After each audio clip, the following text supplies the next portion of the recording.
anything, I want them to rely on me for my wig on today, right? Connie, my favorite waitress and BFF in Tucson, said, Monday, wear your wig. A lot of very high functioning, successful people, they get up very early. And when I got here, it was back to wearing shorts again and sleeveless shirts. And I had to get used to it again. The highest mountain in Arizona is Humphreys Mountain, and it's just right there. Good morning. High five. How you doing this morning? Well, I went for a walk on Saturday, and this is what I saw.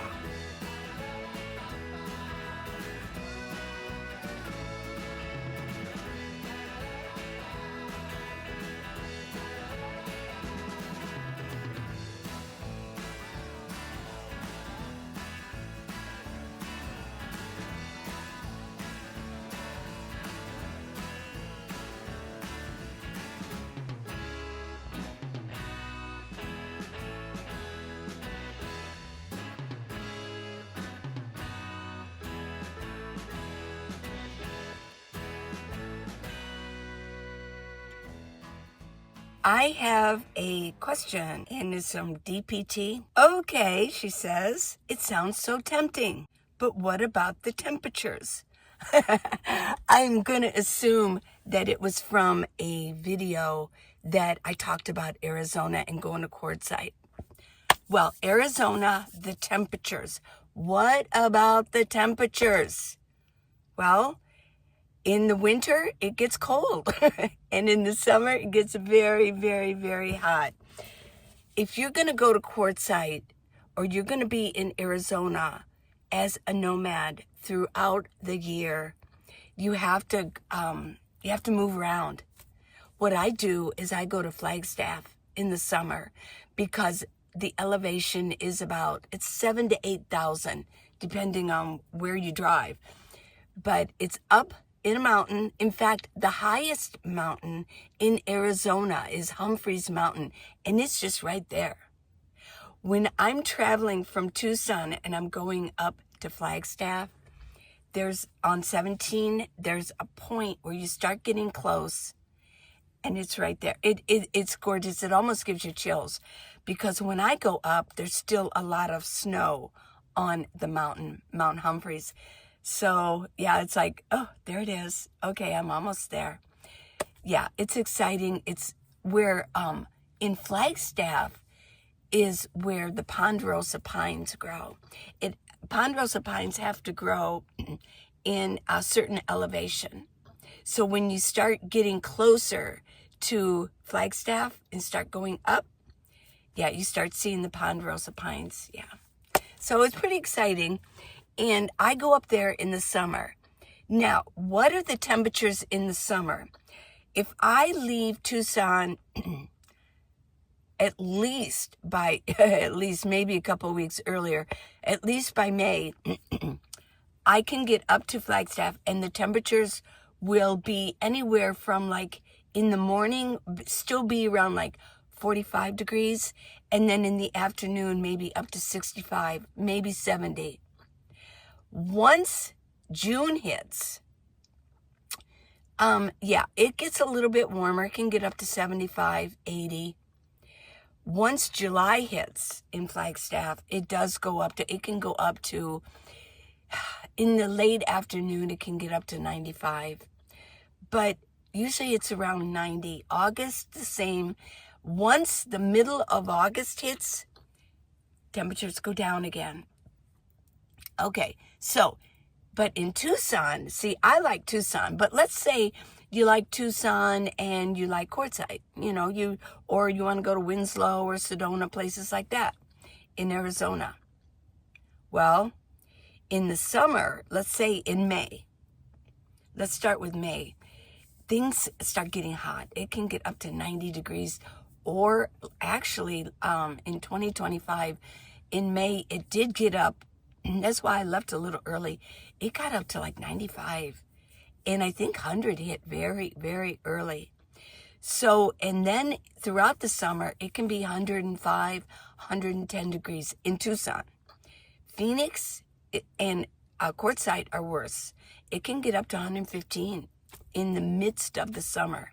So you don't want to be there. Now, a lot of people live there year round, but they have electricity, they live in houses, apartments, or they're living in an RV park, and they are plugged in to electricity, so they have air conditioning going on, yeah.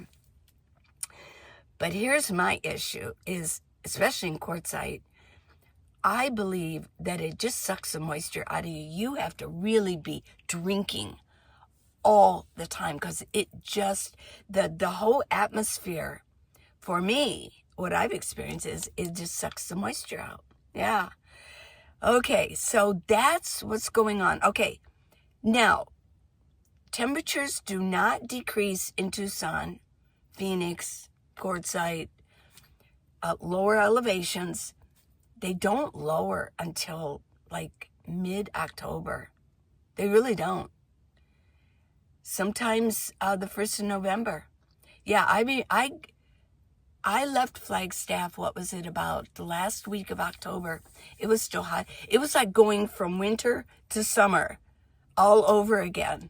It was really getting cool in Flagstaff. Oh my gosh. And it was crispy. It was, all the leaves were turning. It was beautiful when I left. And when I got here, it was back to wearing shorts again and sleeveless shirts. And I had to get used to it again, you know, cracking my windows, keeping the air conditioning going every once in a while. So those are the temperatures. I will say in Tucson, Quartzsite, Phoenix, all those places, everywhere, it's going to get cold. Come January, it can get down to like, well, it's been known to snow in Tucson. Few and far between, but it does. And it can be very, very cold. Now, if you live in Tucson full-time, year-round, it's going to be very cold for you because you're used to, in the summer, 115 degrees. So, yeah, you're really going to be cold. You're going to be putting on heavy jackets and hats and gloves and everything. Whereas, like, if you lived in,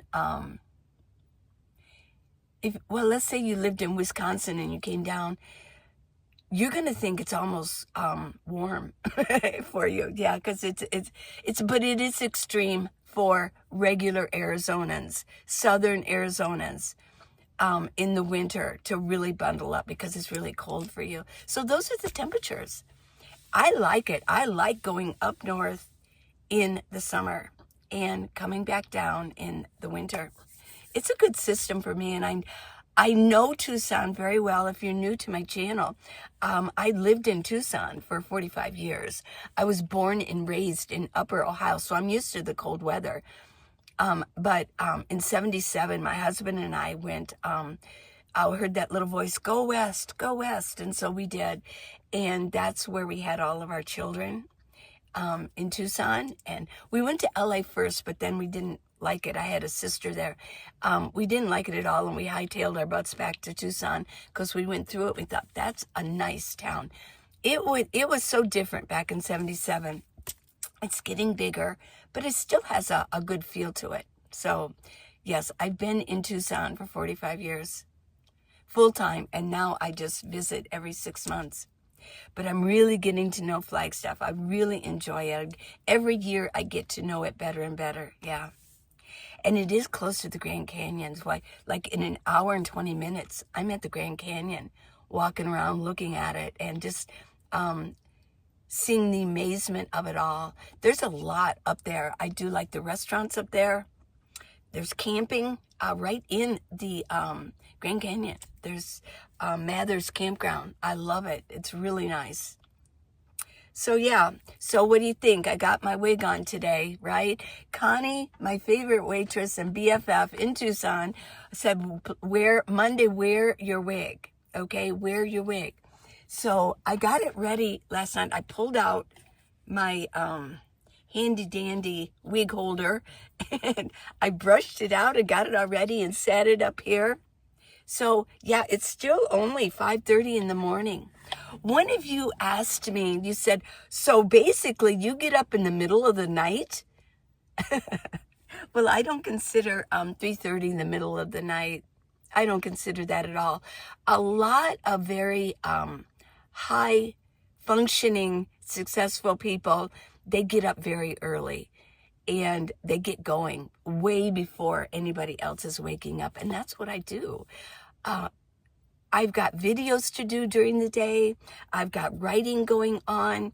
I'm cleaning out my van. I'm preparing my food very healthy, and getting some exercise, walking around or seeing whoever I want to go see. So yeah, I mean, I get up early. And one of the reasons I do is because I want to get ready, because I want to talk to you early in the morning. Sometimes, well, yesterday, if you see yesterday morning's video, I had the bedhead. I just had my hair. I hadn't even combed it. Yeah, or brushed my teeth. I think I sprayed my face and kind of, yeah. That's about all that I did yesterday morning. But that's fun, too, just to see the raw Minivan Lee, right? So, yeah, I pulled this out, and I think I'll do this afternoon's video using my wig too. But what I will do, and this is number one, by the way, you all voted for number one. This is number one. I really like this one too. And you said it was a good color for me. So what do you think? What do you think? Okay. Let's see. What else do I have here? Let's see if there's anything else. Oh, well, here's a quick one. This is from Ezra Brady. Hi, Lee. As you're in Arizona, do you not stay? I don't understand the negative of it. Do you not stay at your daughter's? Yeah, it'd be easier to say, do you stay at your daughter's, or do you still stay in your van? Oh, no, I don't. No, I don't park in front of my son or my daughter's house. No, I know Tucson very well. And when I'm in Flagstaff, I wouldn't have any relatives up there. So no, I handle everything myself. I really go where I want to go, and I know where to go.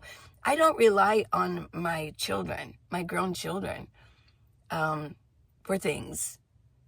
I really don't. If anything, I want them to rely on me for things because, I'm older and I can do it. I can buy things for them, and I can offer things to them. So no, I don't rely on my children for that. That would make me uncomfortable, and I don't really particularly want to be in front of their house or in their driveway or anything like that. I know where I'm going. I'm very independent. Yeah. So no, I don't do that.